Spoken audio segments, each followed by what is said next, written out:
Alright, ladies and gentlemen, welcome back. This is Luke from Guild Umbra. This will be our final series in the Spellslinger, I call it. Healing Spellslinger. So in this video we're going to talk a little bit about amps. But before I go there, I did a lot of research last night. I was also very tired when I made my last video, so I do apologize if I made quite a few mistakes verbally when explaining things. But it happens to the best of us sometimes. Anyway, moving right into the amps. Okay, for those who do not know, amps are received from level 6 to level 50. You get 1 amp per level for a total of 45 amp points. Now, in order to fill out the 55 that it shows here on WS base, you have to get something called Elder Gems. Elder Gems are gotten from doing daily questing, and when you hit 50, you get what's called an EP. And most people, don't really realize this or know this, but when you hit 50, you continue to get experience. But it fills up your bar, and whenever it fills up your bar, you get 1 Elder Gem. So just a little FYI about amps, and also a little more FYI is that for example, you'll notice there's several different trees in the amps. And there's also tiers. Like this is tier 1, this inner circle. These are all tier 2s, which is a second circle or hexagon. I did go to college, I promise. And the third, tier 3, is the largest hexagon. Also, the support tree has a ability that you can unlock, but you have to spend points to get there. Same thing with the utility tree, and same thing with the assault tree. And you'll know this by, if you played the game any time at all, you'll notice that. But again, a little FYI for newcomers. You have to spend points in tier 1 to get to tier 2. You have to spend points in tier 1 and tier 2 to get to tier 3. So none of these amps will unlock in tier 3 until you've spent enough amps below it. And that goes for all the sections of the pie, I call it. Okay. So anyway, enough about that. Let's dive into some of the amps I picked. This is basically a PvE lead, kind of leveling build. If you're leveling in groups and you want to run primarily a healer, this is what you kind of want to look at. Obviously, there'll be some variations of this. One of the great things I love about WildStar is it allows you to choose variations. You don't have to go with what so-and-so went with. You can be a little bit different and still do your job. And, I'm okay with that as long as you do your job. Whatever that may be, in this case, healing. So, anywho, the first amps that I would focus on is support power. That's support power 1, 2, and 3. And your tier 1 support. Because it gives us support power, obviously. Talking about the amps. And it gives us approximately 7.5% with all 3 tier points. Ability points. Amp points. Will give us 7.5% of our current maximum. So, increased support power, slightly stronger heals. So, why not? Next one I would focus in on is focus costs. 1, 2, and 3. That gives us a total of a 6% reduction in our cost of using spells that require focus. So it's not a bad idea to focus on those. Anyway, moving on. The next one I would focus on is burst power. Landing a critical heal generates six spell power. Now, in the past, I've talked about spell surge, very limited. But what it is there's four circles on the bottom of your UI, just above your limited action cell. Each one of those circles represent 25 spell power. And so, as you spell surge and then use abilities, it will decrease. Okay, depending on the ability and whatnot. Well, as a result of this amp, whenever you critically heal by using an ability, not necessarily spell surge, it generates 6 spell power. So, it may not seem like much, but it's definitely something that will give us the opportunity to spell surge our abilities, and so why not? Next one I would take is Clarity. Using an ability grants a 10% chance to gain an efficiency. Efficiency is reduces focus costs by 20% for 4 seconds.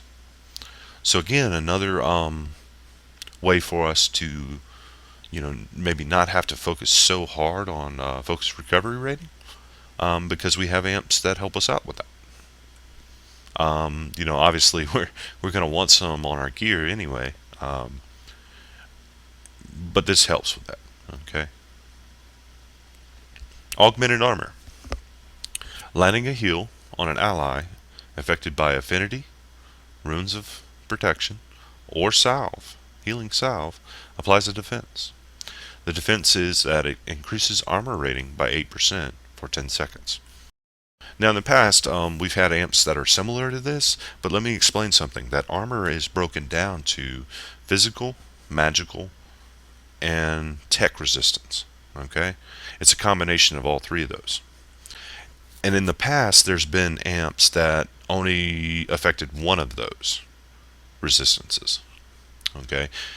So, this amp, by using one of those heals that it's talking about, it allows you to increase the total resistances by 8% for 10 seconds. So that's across the board. So it's pretty damn sweet. It's a very good ability. In the past, like I said, 8%, it doesn't seem like much. But that was more because, like I stated, the amps in the previous videos that I did only affected one of those three resistances. Okay, so moving on, I would suggest this. It would probably, out of all the tier 2s, it would be the last one I pick up. That's just my opinion, because I'm more concerned about saving focus and gaining spell power by critical healing than I am with mitigation. Okay, so anyway, moving on. Holy Roller. Using a unique support ability within the last 10 seconds grants 1 stack of Empower. Empower is that it increases your support power by 1% for 10 seconds. Stacks up 3 times. Now, I do like being able to increase my support power. I like that. Okay. What I think a lot of people don't understand is what is a unique support ability. And I'm still doing research on this. I spent a great deal of my day at work, when I had a little downtime, looking this up, and I couldn't find anything concrete. I just know that the forums believe that this is bugged at the moment, and until Carbine fixes it, it's not really one that I would go with. Okay, that's why I didn't take it. Savior. Landing a heal on an ally that is below 30% health grants a 10% chance to restore an additional percent health every 2 seconds for 4 seconds. So this amp will only apply when a character is below 30% health, and when it does apply, it does a hot. Okay, it's a very large hot, but it is a hot.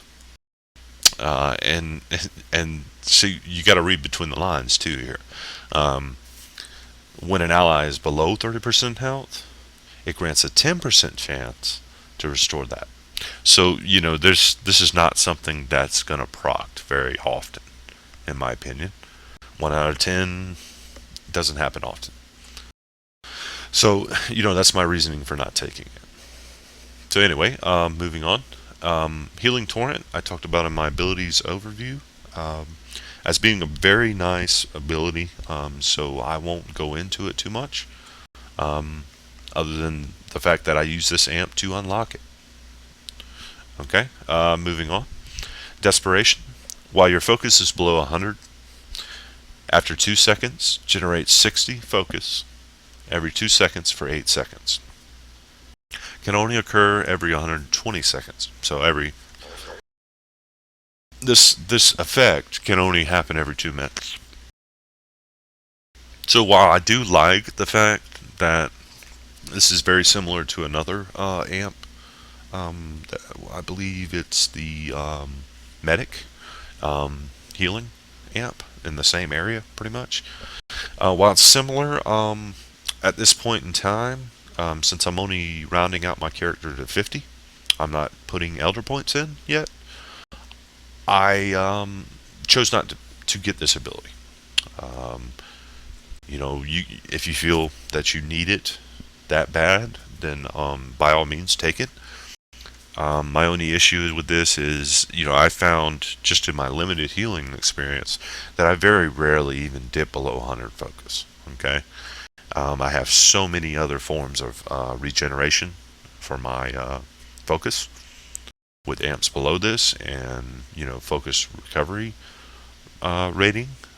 That I just did not feel the need to take this over the next amp that I'm going to talk about. Okay, which is Healing Aura. Healing Aura using a spell surge ability causes you and 4 allies within 30 meters to restore 31% health every 1 second for 5 seconds. So multiply by 5. That's what 155% health total percent. Okay, 155% health, and that's you and 4 other allies within 30 meters. Pretty freaking sweet. May not seem like much, but it also is one of those things that if you're ever in raids or in even in group content, you're going to get a lot of use out of this. Because you're, as a Spellslinger healer anyway, you're going to be wanting to spell surge and use something like Healing Salve. So you're going to be in range of them, obviously, at times, so this will proc quite often. So anyway, enough about that. The next few amps that I grabbed up were Critical Hit, for obvious reason. 6% increase to the chance to critical heal. I will take that. 4, 8, and 12% critical hit severity. It synergizes with the other critical hit, and makes for stronger critical hits, or critical heals, if you will. So why not? Again, I took Power Surge. I just can't find myself getting away from it. Even though it increases my assault power, it also increases my support power. Whenever I spell surge, by 8.6% of my current maximum. So it's a flat across the board increase to my support power. So, that's why I take it. So I can do stronger heals. Alright. Now, these last few amps that I picked down here are very situational. And, they can be moved around. If you find yourself like me, who's a big dummy, and can't find A, S, D, or W to break out gameplay, then maybe take it out of, dash region and put it in CC resilience. This just basically means that the amount of time that you have to find, when you do find W, A, S, and D, and push and hold the button down, the time is a lot less that you have to wait to break out of it, okay, by taking those amps. So, one thing I read, and for all of my guildmates, I'm going to throw this post out there. There's a website out there that I really like. Some of you, I've already sent you to it. And when I post this in our forums, I'll make sure to put that link in there too. for any prospective healing spellslingers that might be going healing, at launch. It's just good information. So, but anyway, that pretty much covers everything I wanted to cover with the amps. Um, and this concludes our video of the Healing Spellslinger. I was trying to think of something else to say, but I can't. Um, well, I guess I'll talk about the Spellslinger just real quick. I got a couple minutes. You know, I feel that both roles of the Spellslinger have a very both roles are vital to a raid. Okay, um, I don't care what people say about their damage right now, um, and I don't really too much care about their healing because they have really bumped up the healing. I remember in closed beta I hated healing with the Spellslinger, and I kind of enjoy it. I do. And I played it again during open beta for a good while, and I had a blast with it. I mean, even the PvP was fun. Um, I obviously didn't get up to rating status, but there are several rating healers that are out there. I can think of a couple in one of our alliances, um, that are doing some really good stuff on the forums and on the websites, kind of getting people, to start thinking about what the Spellslinger healer is about, which is a good thing because we see far too many espers healing in raids, which ain't bad. I mean, they're good healers. Don't get me wrong. They're great healers. I'm running an esper at launch, so that should tell you enough. But if I had to do it all over again, I might swing toward the Spellslinger, class because it's pretty sweet. I had a lot of fun with it, and like I said, I had a lot of issues with the DPS, but it was only because I was a retard, and I had a lot of troubles, managing my spells surge correctly. So, if you're one of those type people that love range classes and love the challenge of directional healing, as well as directional damage, then this might be the class for you.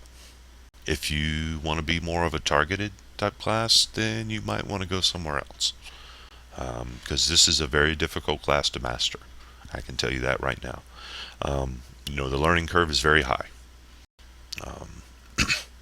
To do it properly and well. So anyway, this is Luke from Guild Umbra, signing off.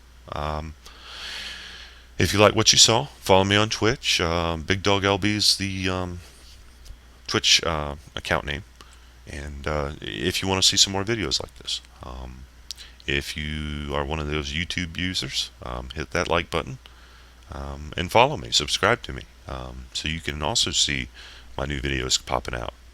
Like I said, I'm in Guild Umbra right now, and I think this is one of those games that you absolutely must play with a guild. And I promise this will be my last rant, and I'll shut up. If you play this game by yourself, you will not have near as much fun as you would with other people. It's an MMO, for God's sakes, get in there, meet new people, and just do things together. You don't have to like them. Hell, there's a couple in our guild that I don't like, but there are enough people that I found in my guild that I have a blast doing things with. And I think back to some of my other MMOs experiences. This is bringing it back to, I have a lot of good memories from WoW and other MMOs. This game has brought a lot of those good memories back, and it feels good to be able to play an MMO where a community that actually gives a fuck, and I will say that, gives a fuck about other people. Of course you're going to have the trolls and the idiots that are, just running around doing stuff that, makes the game not as fun. That's going to be in every MMO. So anyway, soapbox is completely gone now. I love you guys. Appreciate you popping in and watching my video. In a few minutes, we'll dive into some engineer stuff. I'm not sure which role we'll do, so pop back in. Be surprised. Anyway, this is Luke from Guild Umbra, signing off. Thanks, guys. Have a good night.